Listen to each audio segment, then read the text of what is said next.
Why are you sitting here all alone? The voice was clear and unwavering, cutting through the playground noise. 𝙒𝙖𝙉𝙍𝙍, son of billionaire Marcus Jeffrey, looked up from the patterns he'd been tracing on the ground. A girl stood over him, the sun framing her in a way that made him squint. Her uniform was neat but a shade less tailored than the others, and her dark skin was a stark contrast to the pale faces of Crestwood Academy. It was Rebecca Peter, a scholarship student. She extended a hand, her expression firm. He clutched the edge of the step he was sitting on, the hard concrete a familiar comfort. At his age, he was already used to being apart, a silent fixture against the wall. He knew what came after a question like that: mockery, whispers, sometimes worse. "They don't want me here," he mumbled, his voice almost swallowed by the sounds of children laughing near the manicured gardens. Rebecca tilted her head. "Why not?" Before Elias could answer, the answer came in the form of cruel, barking laughter. 3 boys from his class sauntered closer, smirks plastered across their faces.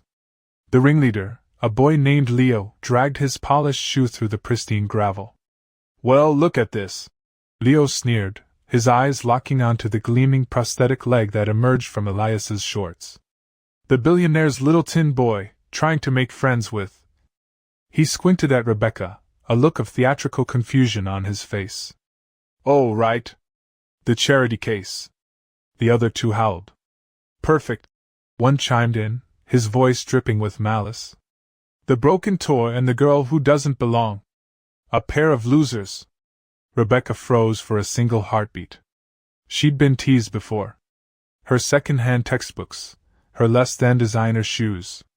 But something in the way they pointed at Elias, the sheer venom in their words, lit a fire in her chest. "That's not funny," she shouted, stepping forward so quickly the boys blinked. "You don't get to say that." One of them, emboldened by Leo's smirk, flicked a handful of dirt and pebbles from the garden edge, peppering Elias's clean white shirt. Elias hunched over, his cheeks burning, wishing the ground would swallow him whole. "Stop it!" Rebecca's voice cracked, but she didn't back away. "You're cowards! Picking on someone because you think he's different doesn't make you strong. It makes you mean and small." Leo sneered. "Or what, little girl? You going to report us?" He took a menacing step forward. Rebecca's chin lifted, her fists balled at her sides. "Or I'll tell everyone what I saw. I'll tell them how ugly you really are on the inside." She glared, her voice now fierce and steady. "And you should remember, people are watching. They can all see you." Around them, the courtyard had grown quieter. Other students stared, some wide-eyed, some whispering. The bullies shifted uneasily, their bravado sagging under the weight of dozens of eyes. "Whatever," the leader muttered, dropping his gaze. "This isn't fun anyway." He jerked his head, and the group slunk away.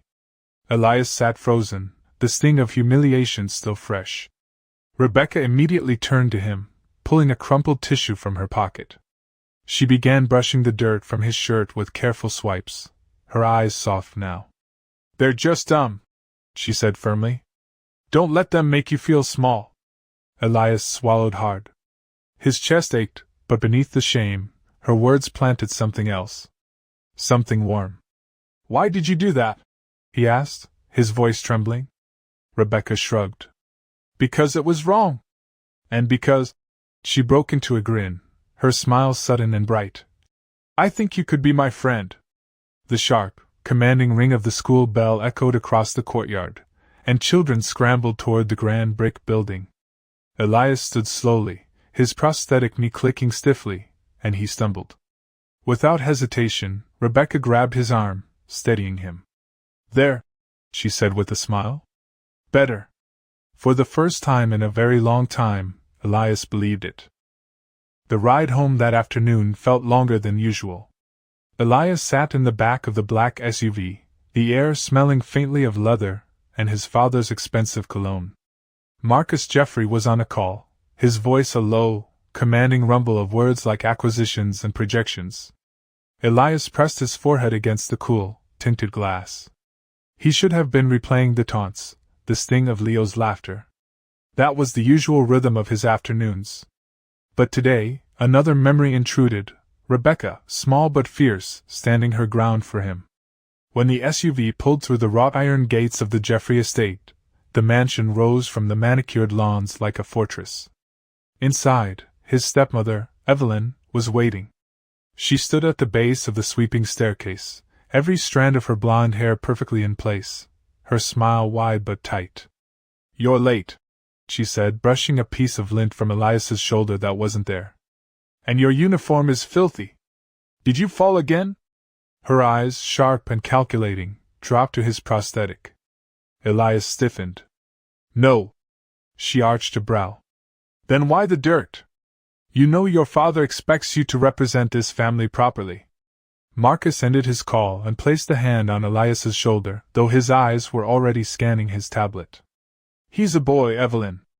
Let him be." Her lips tightened, but she said no more. Instead, she ushered Elias toward the dining room.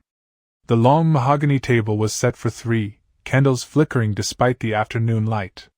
For Elias, there was a carefully measured portion of grilled chicken and steamed vegetables. His fork slipped, clattering onto his plate. Evelyn's eyes flicked up. "Clumsy," she murmured. "Perhaps you're overtired. We may need to scale back your physical therapy. Too much strain isn't good for you." "I can handle it," Elias mumbled. Her gaze sharpened. "That's not for you to decide." After dinner, Evelyn escorted him to his room. As she tucked him into bed, her touch was clinical. "You must be careful who you associate with, Elias," she said, her voice a soft, dangerous whisper. "Not everyone belongs in your world." He looked up at her, his heart thudding. "I met a girl today. She helped me." Evelyn's expression shifted, a flicker of something sharp behind her practiced smile. "That's sweet," she said slowly. "But remember what I told you. Some children aren't the right company. They don't understand our family. It's best to keep your distance." Elias wanted to argue, to say that Rebecca understood him better than anyone, but the weight of her gaze pressed down like a physical thing. He turned onto his side, pretending to sleep until she left, the door clicking shut behind her. Alone in the dark, he thought of Rebecca's unwavering eyes and her outstretched hand. For the first time, he felt a spark of defiance, a quiet promise to himself that he wouldn't keep his distance at all. Evelyn's warning hung in the silent, cavernous space of his bedroom long after she had gone, a poison ivy vine twisting around the fragile shoot of hope Rebecca had planted. "Not everyone belongs in your world." He replayed the words, the sweet venom of them, until his leg ached with a familiar, dull throb. But for the first time, another voice pushed back, fierce and clear, "Don't let them make you feel small." Elias fell asleep with that voice echoing in his mind, a shield against the encroaching darkness. The next morning, the air in the school courtyard felt different. Charged. He stepped out of the SUV, his prosthetic making its usual quiet click on the pavement, a sound that always made him feel like an improperly assembled toy.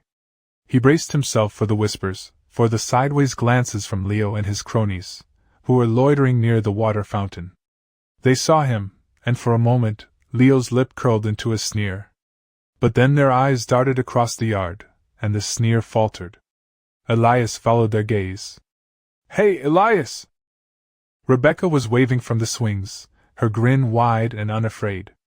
She had one hand on the chain of the swing next to her, saving him a spot as if it were the most natural thing in the world. As if they had been doing this every day for years. A warmth spread through Elias's chest, so potent it almost made him dizzy. He gave a hesitant wave back and walked toward her, the bully's glares feeling strangely powerless. "I was worried you wouldn't come," Rebecca said, her sneakers kicking up dust as she slowed her swing. "Evelyn said I should keep my distance," he admitted, the words tasting like shame. Rebecca rolled her eyes with the dramatic flair only a child could muster. "Well, Evelyn sounds boring. Come on, sit." He sat, his hands gripping the cold chains. For a few minutes, they swung in a comfortable silence, the rhythmic creak of the metal a soothing soundtrack. "My grandma has a repair shop," Rebecca said suddenly, looking over at his leg. "She can fix anything. Toasters, clocks, old radios, anything with gears and wires. She says everything has a logic to it. You just have to find it. Elias looked at her, intrigued. A repair shop? Yep. People bring her their broken things, and she makes them whole again. She told him stories of a vintage cuckoo clock with a stubborn bird, a record player that skipped on the best part of every song, and a bicycle she and her grandma had rebuilt from scavenged parts. As she spoke, her hands moved, mimicking the tightening of a screw or the cleaning of a gear. Elias listened, captivated. He had never thought about how things worked, only that his own body was something that had broken and couldn't be fully repaired. Let's play a game, she announced, hopping off the swing. She drew a long, winding line in the dirt with her shoe. The rule is, you can only step on the line. It's a tightrope over a volcano. He looked down at his prosthetic foot. Games that required balance were his enemy. I don't think I can. Sure you can, she said, cutting him off not with impatience, but with certainty. Just go slow. The lava is sleeping. He watched as she navigated the line, her arms out for balance, wobbling dramatically. Then it was his turn. He took a deep breath and placed his foot on the line. The prosthetic felt clumsy, the feedback from the ground dull and alien. He faltered, his ankle twisting. But Rebecca didn't laugh. She simply reached out and offered her hand. See? Volcanoes have handrails sometimes, she said with a shrug. He took it. Her hand was warm and steady in his. Together they walked the entire length of the line, and for those few moments, he forgot about the bullies, about Evelyn, about everything but the line, the sun, and the friend holding his hand. The feeling of swinging, of being momentarily weightless, pulled a memory from the depths. He was younger, his legs were a matched set, and his father was pushing him on a swing just like this one. Higher, Daddy, higher! The world was a dizzying, joyful blur of green and blue. His father's laughter was a real, booming sound then, not the tired echo it was now. The memory was sharp, perfect. And then came the splintering crash that followed. Not the swing. The car. The squeal of tires on a rain-slicked road, the world tumbling in a storm of shattering glass and twisted metal. He remembered the surreal silence afterward, broken by his mother's faint whisper, and then nothing. When he woke up, the world was a sterile white hospital room, and a part of him was gone forever. He'd retreated into himself after that, building a fortress of silence no one had ever tried to breach. Until now. That evening, the Jeffrey mansion felt colder and larger than ever. At the dinner table, Evelyn watched him over the rim of her wine glass, her eyes missing nothing. You seem distracted, Elias, she said, her voice a silken thread of inquiry. Did something happen at school? No. It was fine. He pushed a piece of broccoli around his plate. I hear you've made a new friend, she continued, dabbing her lips with a napkin. That little scholarship girl. Elias's head snapped up. How did she know? This is a small community, darling, she said, answering his unspoken question. It's important that you choose your companions wisely. You're a Jeffrey. That comes with certain standards. Marcus looked up from his tablet, a flicker of interest in his eyes. A friend? That's good, son. It's good to have a friend. He paused, a rare, wistful smile touching his lips. I had a buddy when I was your age, Timmy. His dad was a mechanic. We spent a whole summer building a go-kart from an old lawnmower engine. Drove my mother mad. For a fleeting second, Elias saw a different man, a boy with grease on his hands and a wild grin.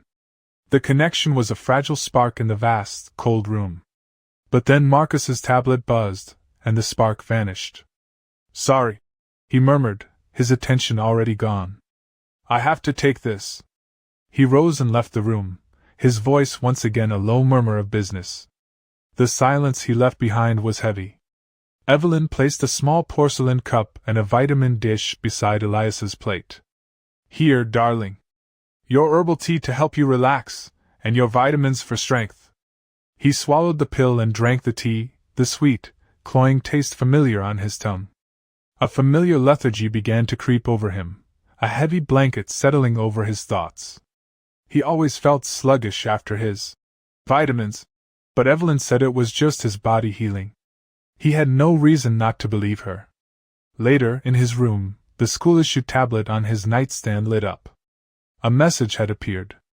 Rebecca P. Hey. Did you finish the math homework? Number 5 was tricky. A smile bloomed on Elias's face. He quickly typed back, his fingers clumsy on the screen. Elias J. Stuck on it too. Maybe we can look at it tomorrow. The door creaked open, and Evelyn entered without knocking. Screen time, Elias? You know how it overstimulates you. She glided over, her eyes scanning the tablet before he could hide it. Her smile was thin. Rebecca. It's lovely that you're making friends, but you need your rest. This sort of distraction isn't good for your recovery. She didn't take the tablet, but her message was clear. She stood there until he placed it back on the nightstand, the screen dark. Her control was absolute, a cage with invisible bars.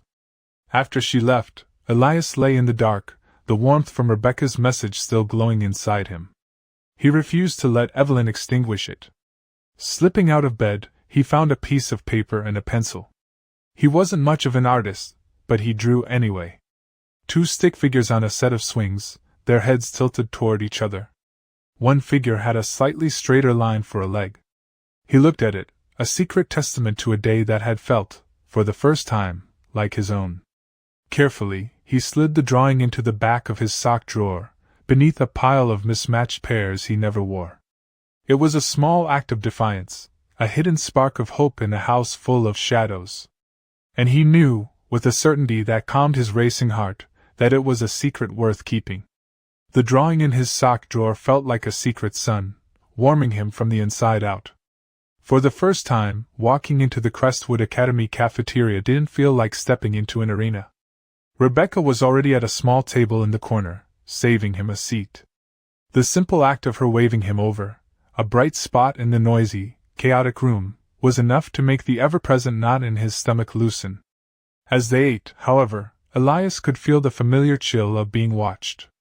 Leo and his group had claimed a table nearby. Their direct assaults had ceased, replaced by something more insidious. They laughed, loud and obnoxious, their eyes flicking toward Elias and Rebecca. Whispers, sharp and cruel as paper cuts, drifted across the space between them. Can't believe he actually hangs out with her. Guess the tin boy needs a charity project.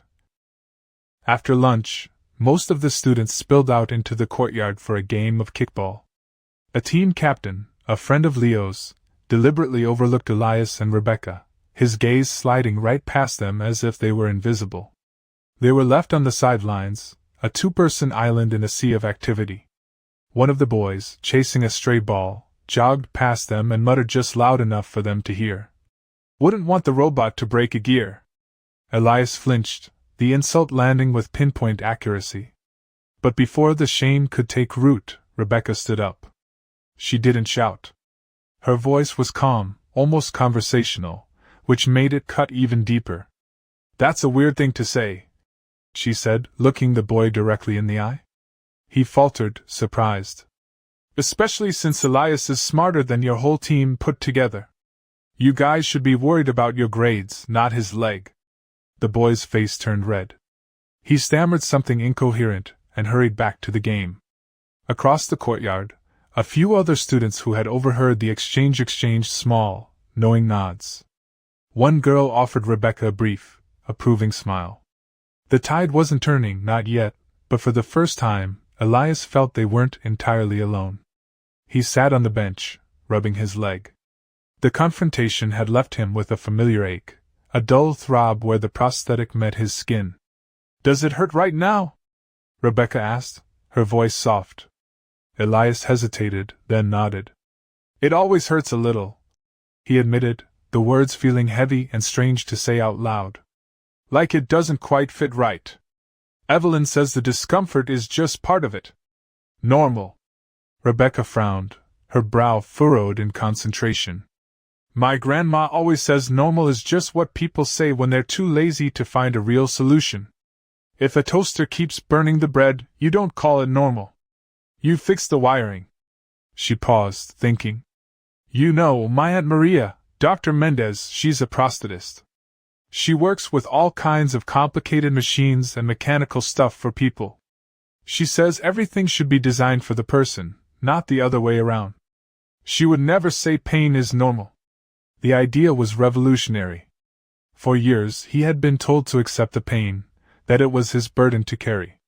The thought that it could be different, that it should be different, was a tiny, terrifying seed of hope. That hope, however, seemed to wilt the moment he stepped back inside the cold marble foyer of his home. Evelyn greeted him with a smile that didn't reach her eyes. I took the liberty of scheduling a checkup for you with Dr. Albright for this afternoon, she announced, her tone leaving no room for discussion. With all this new activity at school, I want to ensure you're not putting undue strain on yourself. The doctor's office was sterile and smelled of antiseptic. Dr. Albright, a man with a practiced, soothing voice and a friendship with Evelyn that spanned years, guided Elias through a series of cursory movements. And you're experiencing some discomfort? He asked, tapping the socket of the prosthetic. Yes, Elias said. Here. It feels like it's rubbing, and sometimes it just aches all the way up. Dr. Albright nodded, a placid smile on his face. Completely normal, Elias. It's just your body adjusting. Phantom pains, growing pains, it's all part of the process. You're a strong young man. You just have to push through it. He patted Elias on the shoulder, the gesture meant to be reassuring but feeling utterly dismissive. Elias's heart sank. He had been so sure, but now, the doctor was echoing Evelyn's words exactly. Maybe they were right. Maybe he was just weak. At dinner, the post-appointment anxiety mixed with the now familiar sluggishness from his evening tea, making his head feel thick with fog. Marcus, however, seemed to see through it for a moment. Your history teacher sent me a note today, Elias, his father said, a rare note of genuine warmth in his voice. She said you participated in a class discussion about the Industrial Revolution. That's fantastic, son. A flicker of pride warmed Elias's chest. But before he could even reply, Evelyn interjected smoothly. We have to be careful he isn't overextending himself, Marcus. Dr. Albright mentioned today that he seems a bit fragile. We wouldn't want all this excitement to cause a setback. Just like that, the praise was gone, replaced by the suffocating weight of his own supposed fragility. The conversation moved on, leaving Elias feeling more isolated than ever. That night, the feeling of being off was overwhelming. He knew he couldn't message Rebecca, Evelyn might see. Instead, he carefully tore a page from the back of a notebook. In small, cramped handwriting, he wrote, The doctor said the pain is normal, but it doesn't feel normal. It feels wrong. And I feel so tired and weird after dinner. Every night. Am I crazy? He folded the note into a tiny square, a secret message in a bottle. He would give it to her tomorrow. The act of writing it down, of confiding in the one person he believed would listen, was a lifeline. As he crept back to his bed, he passed Evelyn's study. The door was ajar, and he could hear her voice, low and confidential, on the phone. He froze, pressing himself against the wall. No, the appointment went perfectly, she was saying. He believed you completely. A little bit of discomfort is a small price to pay for compliance, don't you think? There was a pause.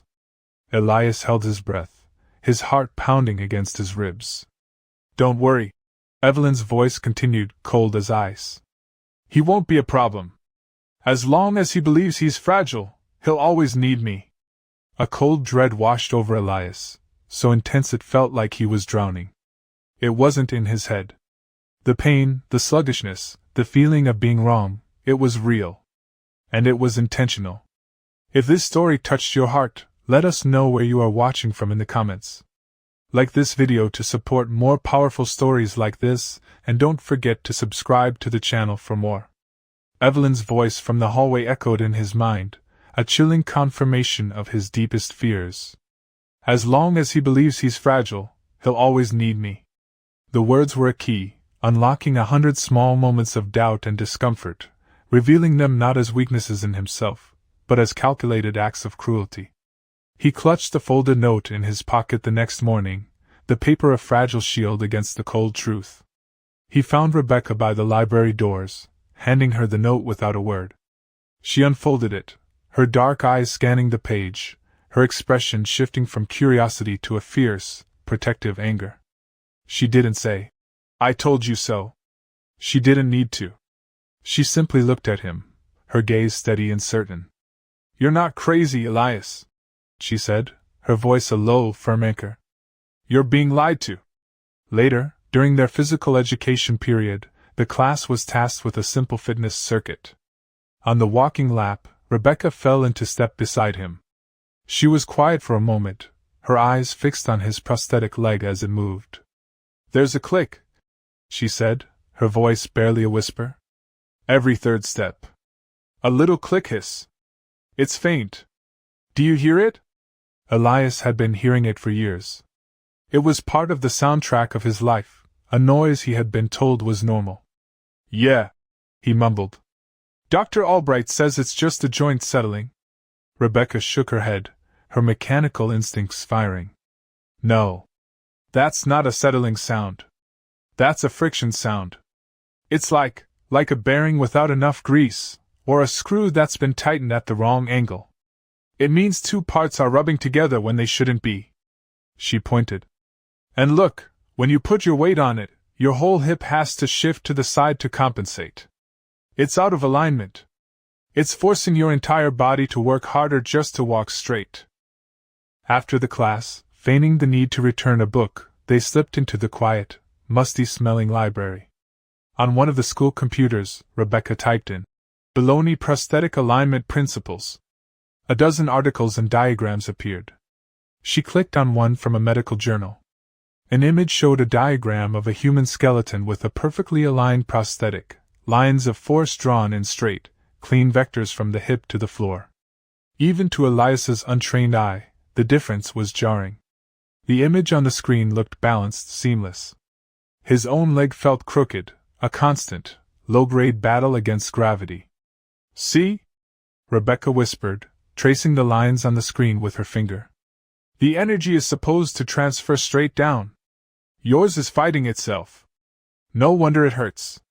The proof, clinical and undeniable, made his chest tighten.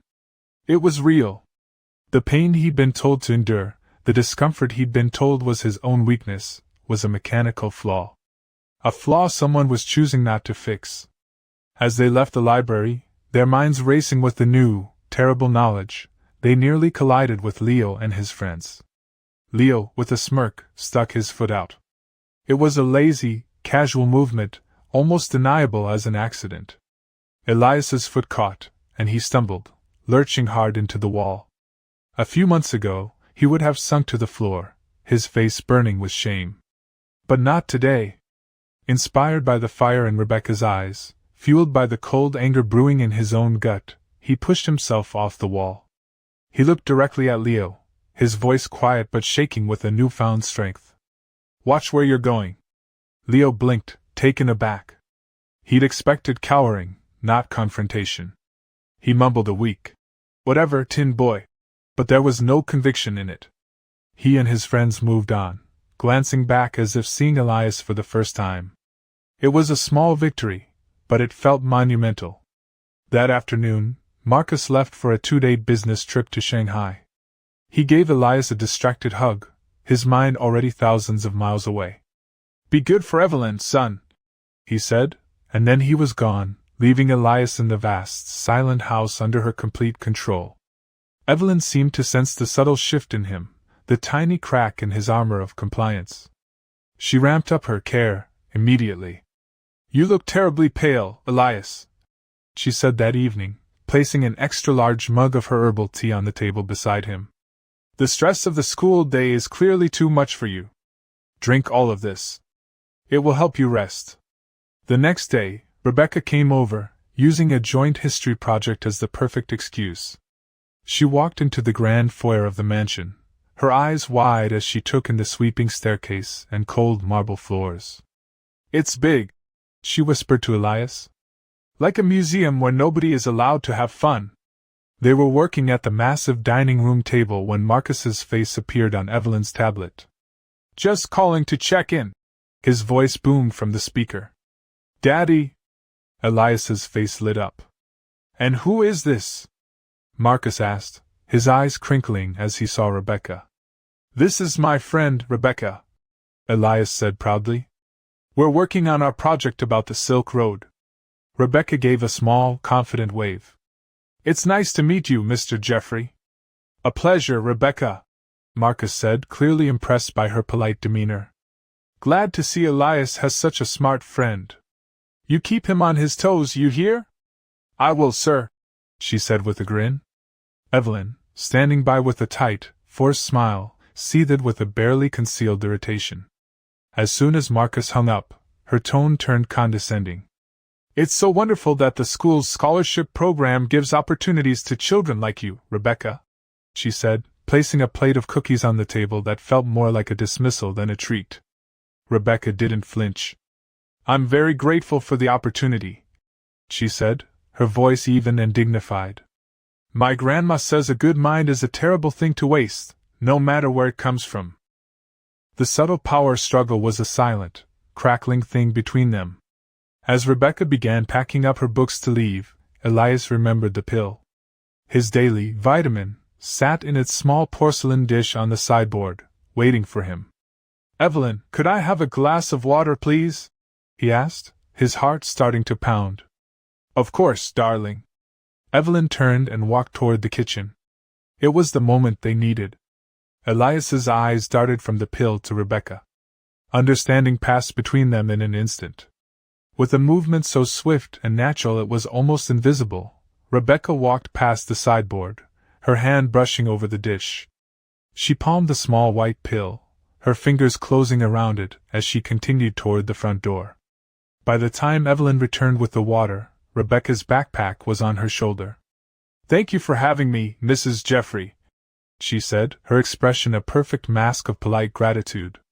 You're welcome any time, Evelyn lied, her smile like polished glass.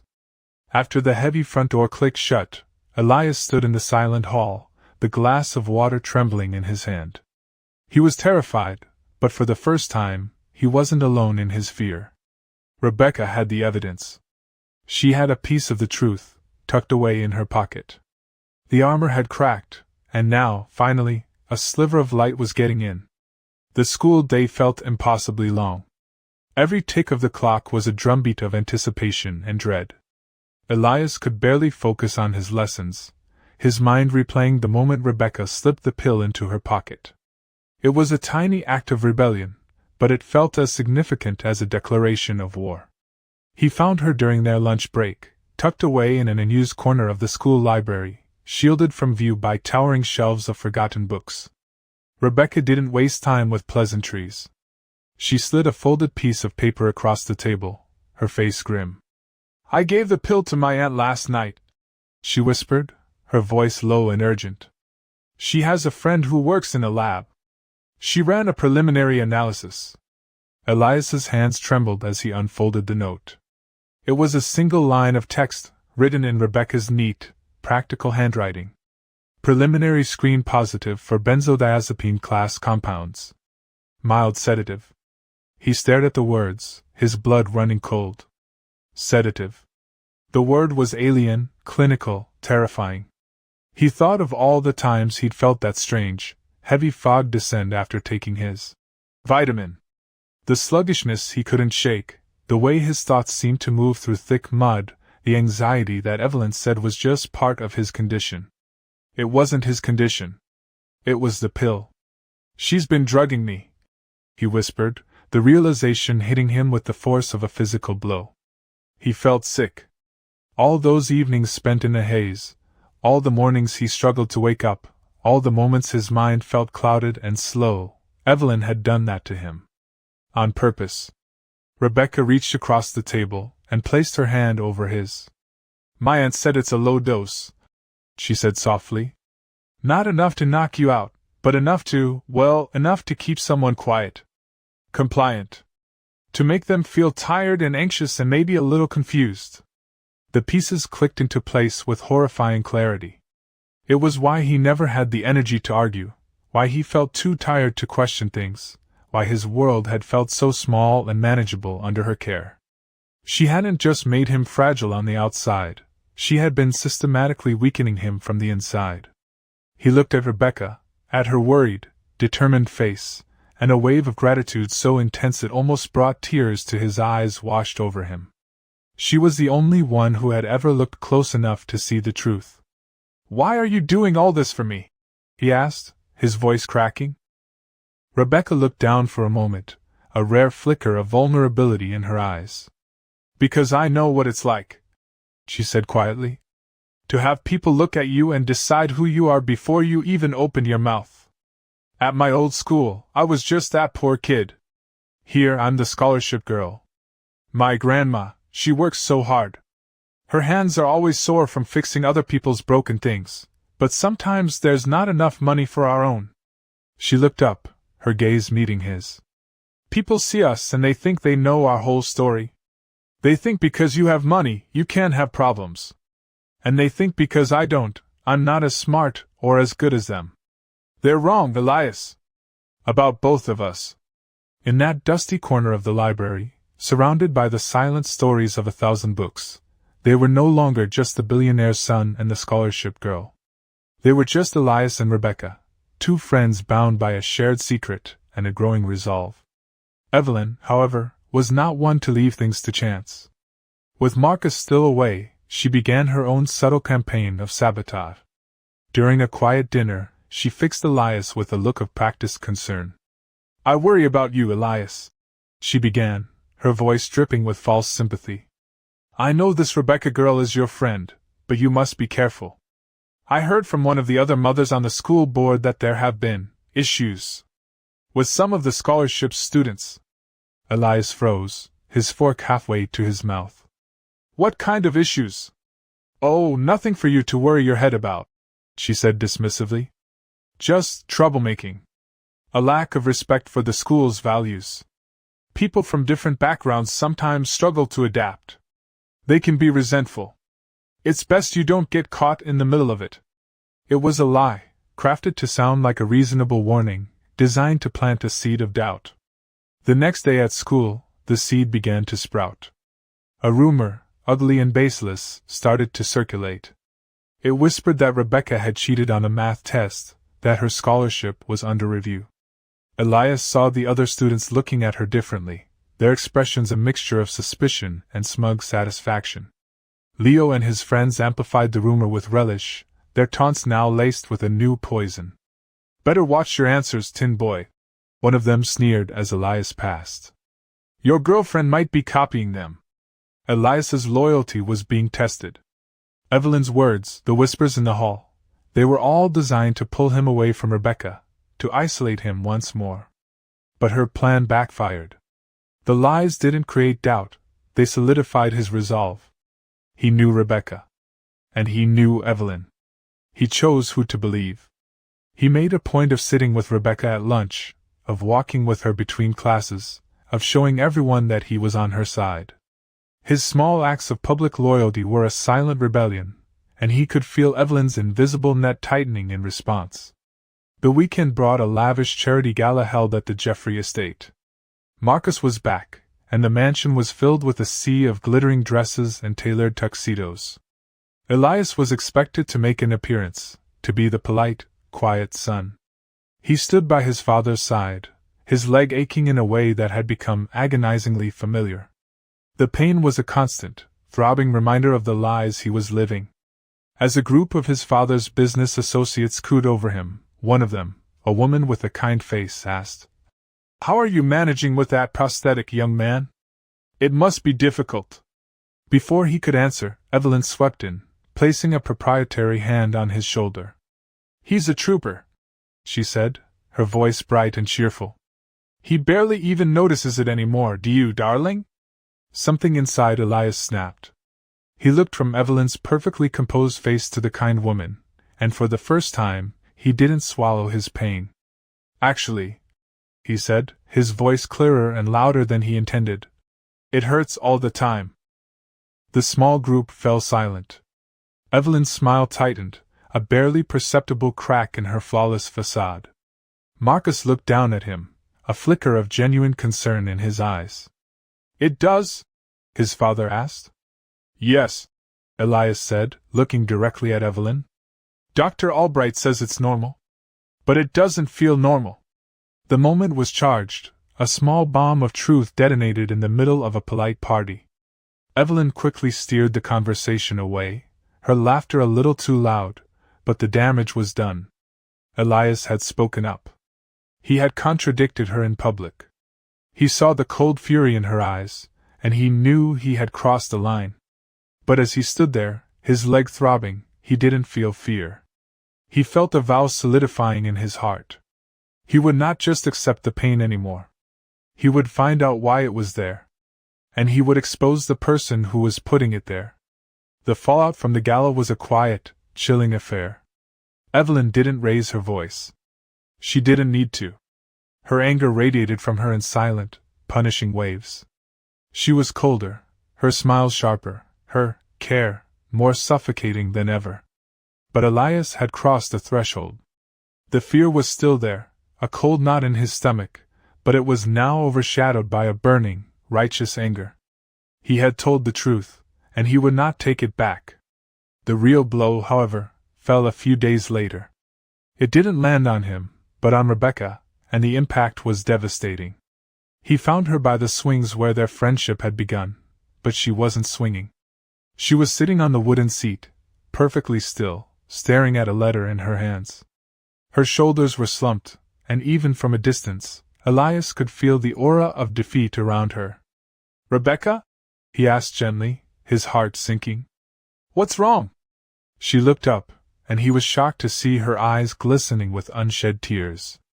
She held out the letter. It was on official Crestwood Academy letterhead, crisp and impersonal. He took it, and read the words that felt like a death sentence.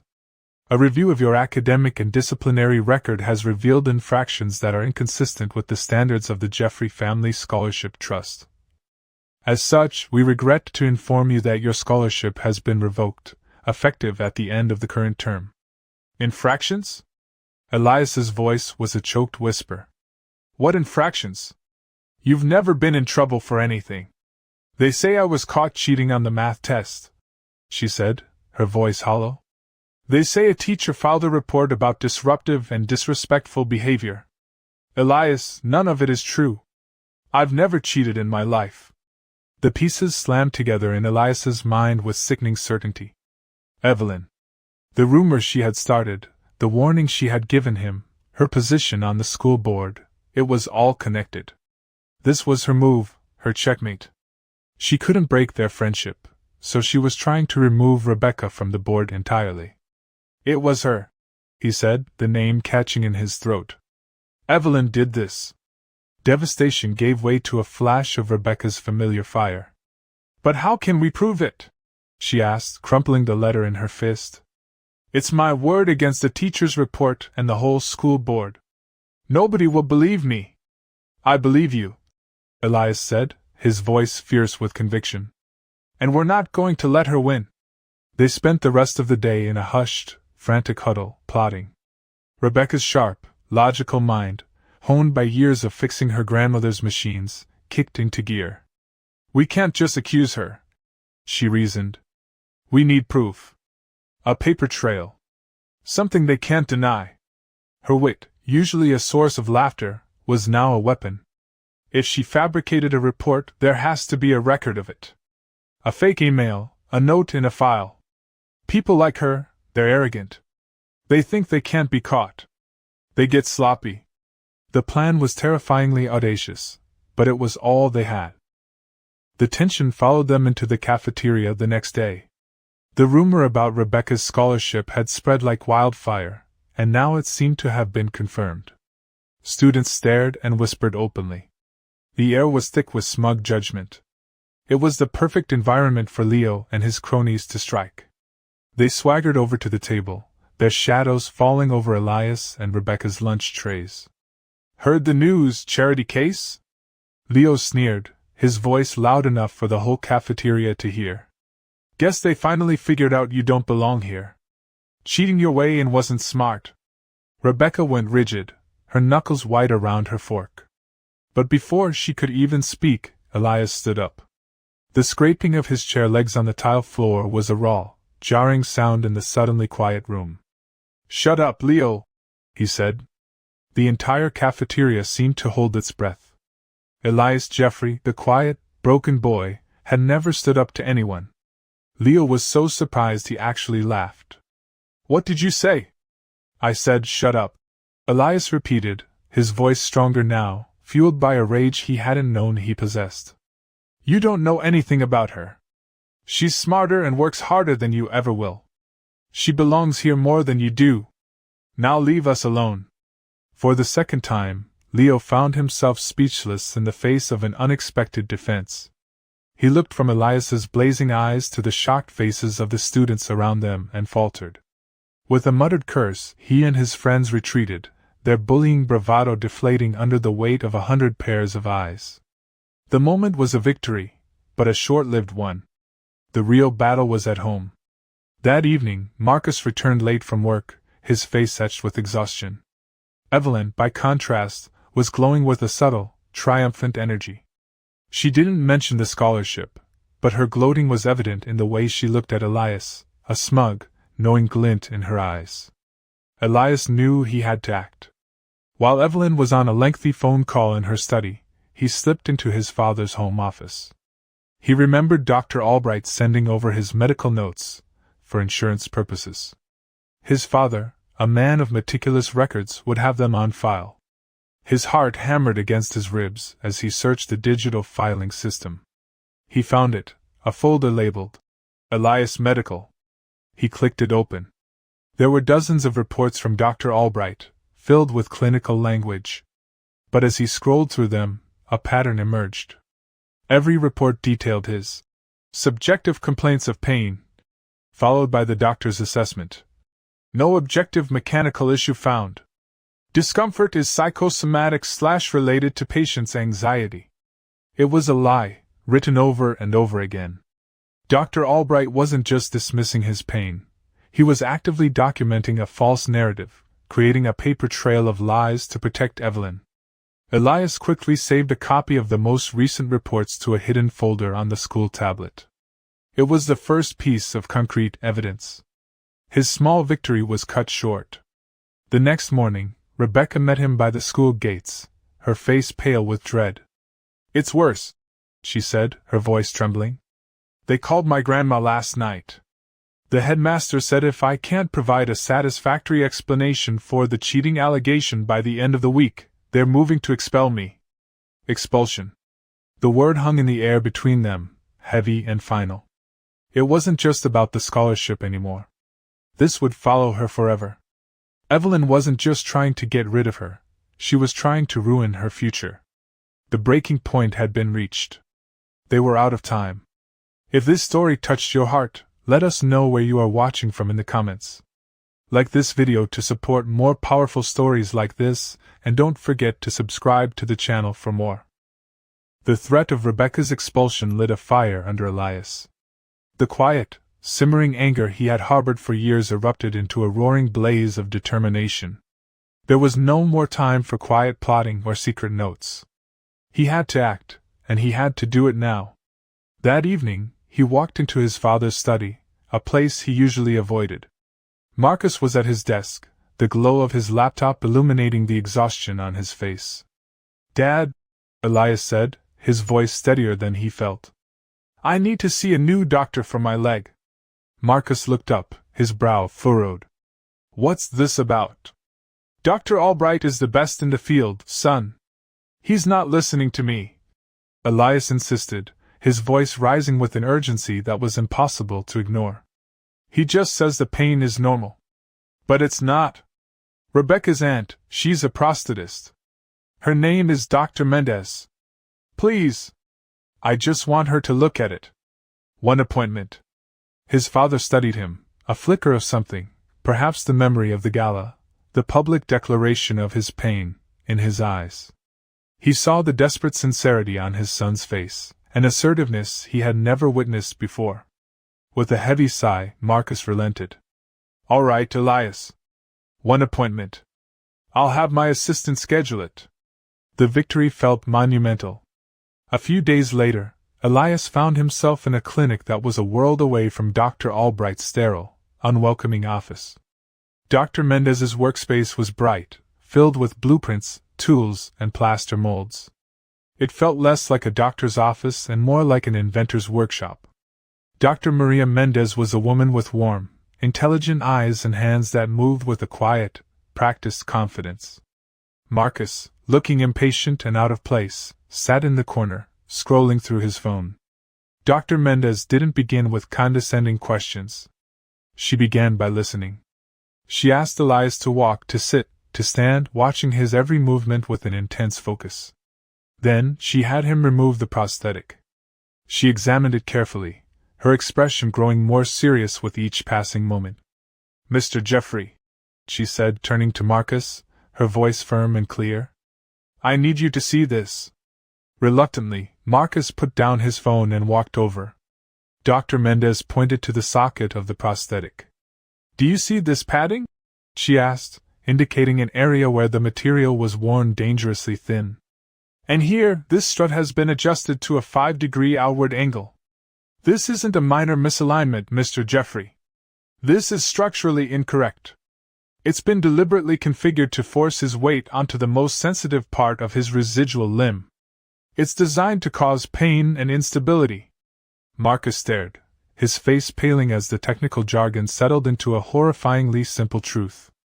"The clicking he hears?" Dr. Mendez continued, her voice sharp with indignation.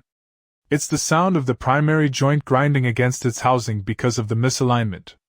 The person who has been maintaining this device hasn't been negligent. They have been systematically sabotaging it." She then looked at Elias, her gaze softening. "The pain you've been feeling is not normal. It is the direct result of this malpractice." The validation was so powerful, so absolute, that Elias felt a dizzying wave of relief. He wasn't weak. He wasn't crazy.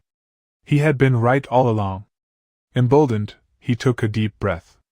"There's something else," he said, his voice trembling slightly. He told them about the pills, the vitamins that made him feel sluggish and foggy. He told them about the sample Rebecca had taken, and the lab results. Dr. Mendez's expression hardened into one of cold fury. "A sedative," she murmured, looking at Marcus. "Combined with chronic pain, it would create a state of dependency and confusion. It would keep him manageable." Marcus's jaw hardened, his expression turning to stone. The distracted, work-obsessed facade fell away, revealing a cold, terrifying rage. The full weight of his neglect, of how completely he had failed to protect his own son, hit him like a physical blow. "This was no accident," he said, his voice a low growl. He looked at Elias, his eyes filled with a pain and regret so profound it stole Elias's breath. "We're going to fix this. I promise you." While Elias was fighting his battle, Evelyn was escalating hers. She worked her connections on the school board, spreading more lies about Rebecca. The story now included accusations of plagiarism and disrespect toward other faculty members. She was painting a picture of a troubled, ungrateful student who had abused the school's generosity. The campaign was designed to isolate Rebecca completely, to make her expulsion seem not just justified, but necessary. But Evelyn underestimated the small seeds of change Rebecca and Elias had planted. The girl who had smiled at Rebecca in the courtyard, a quiet student named Maya, had seen the whole cheating incident. She knew Rebecca hadn't cheated. She had seen Leo's friend try to copy from Rebecca's paper. Terrified of Leo but disgusted by the injustice, she finally worked up the courage to act.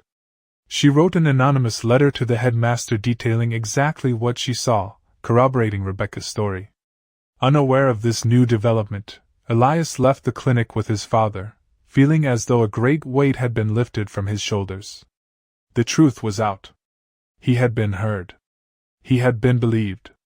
His bond with his father, frayed by years of neglect, had been forged anew in the fire of this shared revelation. That night, Elias sat in his room, the school tablet in front of him. He had the copies of Dr. Albright's false reports. He had the lab results from the pill. He had Dr. Mendez's official assessment, which his father had insisted she write and sign before they left her clinic. He was armed with the truth, and for the first time, he felt powerful. The confrontation was coming. He knew it would be explosive and ugly, but he was no longer afraid. The boy who sat alone on the school steps, tracing patterns in the dirt, was gone. In his place was a young man who was ready to fight. He looked at the drawing of him and Rebecca on the swings, which he had taped to the inside of his closet door. She had fought for him when he couldn't. Now, it was his turn to fight for her. He was not just a victim. He was a survivor.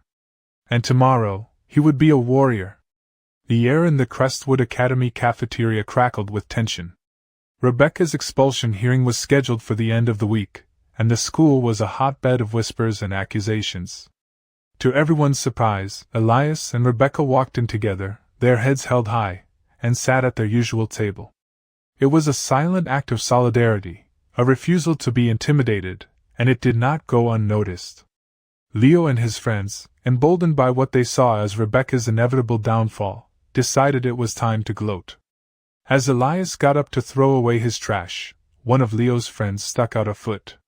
This time, the trip was deliberate, aggressive.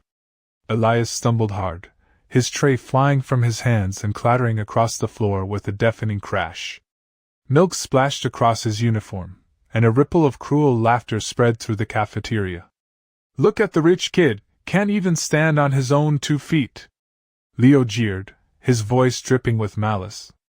He then turned his sneer on Rebecca, who had rushed to Elias's side. "And what's this? His little charity project trying to help? You should be packing your bags, cheater." The words, charity project, and cheater, hung in the air, ugly and venomous. But instead of cowering, Rebecca's eyes blazed with a righteous fury. She stepped forward, planting herself between Elias and the bullies, a small but unshakable wall. "He's not broken!" she shouted, her voice trembling slightly but carrying across the stunned, silent room. "And I am no one's charity project.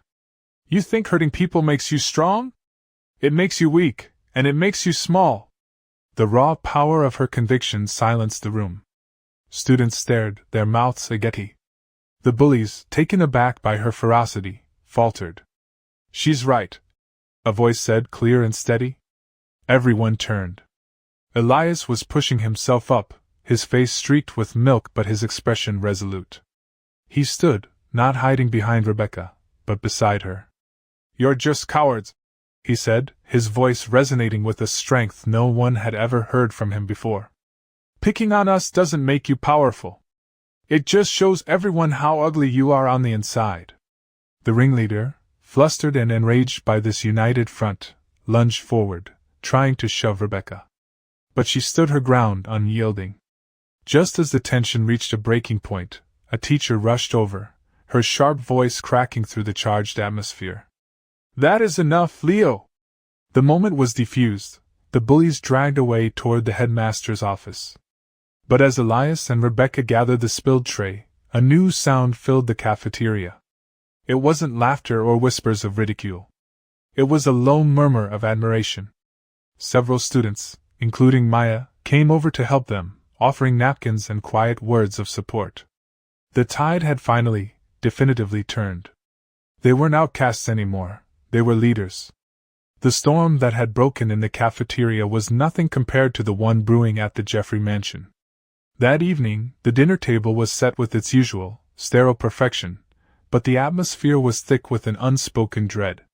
Marcus was unusually silent, pushing his food around his plate, his jaw tight. Evelyn, sensing the shift in the air, chattered nervously, her voice a brittle counterpoint to the heavy silence. Finally, Marcus pushed his plate away. The sound of porcelain scraping against the mahogany table was sharp and final. He placed his tablet in the center of the table, its screen glowing. "Evelyn," he began, his voice dangerously calm. "We need to talk about Elias's medical care." Evelyn's practiced smile faltered. Marcus, darling, is this really the time? It is, he said, his voice dropping to a low, icy tone. He swiped the screen, showing her a copy of Dr. Mendez's signed assessment. I had a consultation today with a Dr. Mendez, a prosthetist. She found discrepancies in Elias's care. She calls it systematic sabotage. The mask of the caring stepmother shattered. Evelyn's face went pale, then flushed with anger. That's absurd. She's some quack that girl's aunt brought in to make trouble. You can't possibly believe. I do, Marcus interrupted, his voice like steel.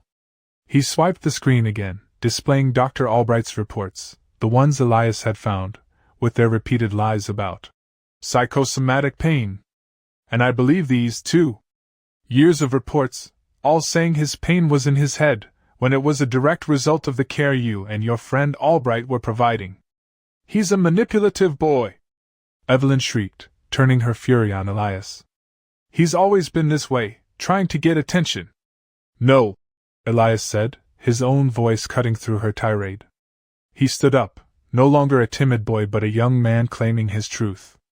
I'm not. You're the one who lied. You told me the pain was normal. You and Dr. Albright. And you gave me pills. He looked at his father. Every night. Vitamins that made me feel tired and confused. We had them tested, Dad. They were sedatives. The final piece of evidence landed with the force of a physical blow. Evelyn was cornered, her lies unraveling around her. Desperate, she played what she thought was her final, winning card, a move designed to discredit Rebecca and isolate Elias once and for all. He's been brainwashed, she spat, her voice dripping with venom. By that girl! The scholarship brat who cheats her way through school! I had to protect him from her. I had her scholarship revoked to keep her away from him. It was for his own good. She looked at Marcus, expecting him to see her as the protective mother. But her confession was the final nail in her coffin. A look of cold, dawning horror spread across Marcus's face as he finally understood the true, terrifying depth of her manipulation. The storm had been unleashed, and the house of lies Evelyn had so carefully constructed was about to be torn apart, piece by piece. Evelyn's confession hung in the opulent dining room, as stark and ugly as a stain on white marble. She had expected her desperate admission to be a masterstroke, a final, severing blow to Elias's friendship with Rebecca. Instead, she had handed Marcus the very sword he needed to cut her out of their lives for good. A chillingly calm expression settled on Marcus's face. The distracted, work-obsessed man was gone, replaced by the ruthless titan of industry he was in the boardroom. You revoked her scholarship? He asked, his voice deceptively soft. That's interesting. Because I spent this afternoon on the phone with the headmaster of Crestwood. After I left Dr. Mendez's office, I had a feeling I should look into some other things you've been managing. He let the words hang in the air. It seems another student came forward with a written statement, an eyewitness account that completely exonerates Rebecca of the cheating allegation. The headmaster was already launching an investigation into a fabricated disciplinary report. A report that, with a little pressure, was traced directly back to a very generous donation you made to the school's arts fund last week. It was all there, Evelyn. Your entire pathetic, vicious little scheme. The last vestiges of Evelyn's composure crumbled. Her face, contorted by rage and disbelief, was stripped of all its practiced beauty. This was not the outcome she had engineered. She had lost control. You ungrateful boy! She shrieked, turning her venom on Elias. I did everything for you. I cared for you. No, Elias said, his voice ringing with a clarity that silenced her. You didn't care for me. You controlled me. You kept me in pain and you kept me in a fog so I would always need you. But I don't. He stood taller than he ever had before, his new prosthetic not a weakness, but a foundation. I don't need you anymore. That was the final blow. Defeated, exposed, and utterly powerless, Evelyn stared at the two of them, her eyes filled with a hatred that was as pure as it was impotent. Without another word she turned, her movements stiff and jerky, and stormed out of the room, out of the mansion, and out of their lives. A profound silence settled in her wake, and in that silence, Elias took his first, deep breath of freedom. The days that followed were a blur of quiet, efficient action. Lawyers were consulted, a discreet and formidable team that Marcus deployed to handle the fallout with both Evelyn and Dr. Albright. The media caught whispers of the scandal, but Marcus erected a wall of privacy around his son, ensuring the story was handled with quiet dignity, focusing on patient advocacy rather than salacious detail. At Crestwood, the reversal was swift and public. Rebecca's scholarship was reinstated with a formal, written apology from the school board. The headmaster, in a school-wide assembly, gave a speech about the importance of integrity and truth, and announced a new, anonymous reporting system for student grievances. Maya, the girl who had written the letter, was hailed as a hero. Justice, it turned out, was not just possible, it was powerful. The most significant change for Elias, however, was physical. He went with his father to Dr. Mendez's clinic for the fitting of his new prosthetic. Marcus didn't take a single phone call. He was present for every moment, watching with an attentive, almost reverent gaze as Dr. Mendez worked. When the final adjustments were made, Elias stood up. He took a step, then another. There was no pain. No click. No awkward shift of his hips. There was only a feeling of perfect, balanced stability. He walked across the room, his stride even and strong, and when he reached the other side, he turned, a slow, wondrous smile spreading across his face. Marcus's eyes shone with unshed tears, a look of profound pride and regret that mended 1,000 broken promises between them. A month later, Crestwood Academy held its annual Founders' Day celebration. It was a day of speeches and presentations, an event Elias would normally have tried to become invisible for. But this year was different. As part of the celebration, several students were asked to speak briefly on the topic of community and courage. When Elias's name was called, a hush fell over the auditorium. He walked onto the stage, his new prosthetic making a soft, steady rhythm on the polished wood. He didn't stand behind the podium. He stood in the open, the stage lights glinting off the sleek carbon fiber of his leg. Courage, he began, his voice clear and steady, isn't about not being afraid. I've been afraid my whole life. He looked out at the sea of faces, his eyes finding Rebecca in the front row, her smile a beacon of support. Courage is about being afraid and doing the right thing anyway. And sometimes, you can't find that courage on your own. He paused, his gaze sweeping the room. Community isn't about being the same. It's about seeing people for who they really are, and standing up for them when they can't stand up for themselves. A real friend doesn't try to keep you small. They give you the courage to stand tall. He finished his short speech and a moment of stunned silence was followed by a thunderous, heartfelt applause that shook the entire auditorium. Weeks later, under a bright, cloudless sky, the sound of laughter echoed across the Crestwood courtyard. It was Elias and Rebecca, engaged in a spirited game of tag. Elias, no longer confined to the shadows, ran freely, his movements fluid and joyful. He dodged and weaved, his new leg a seamless extension of himself, not a mark of his difference, but a symbol of his strength. He was no longer the lonely boy in the corner, and she was no longer the charity case.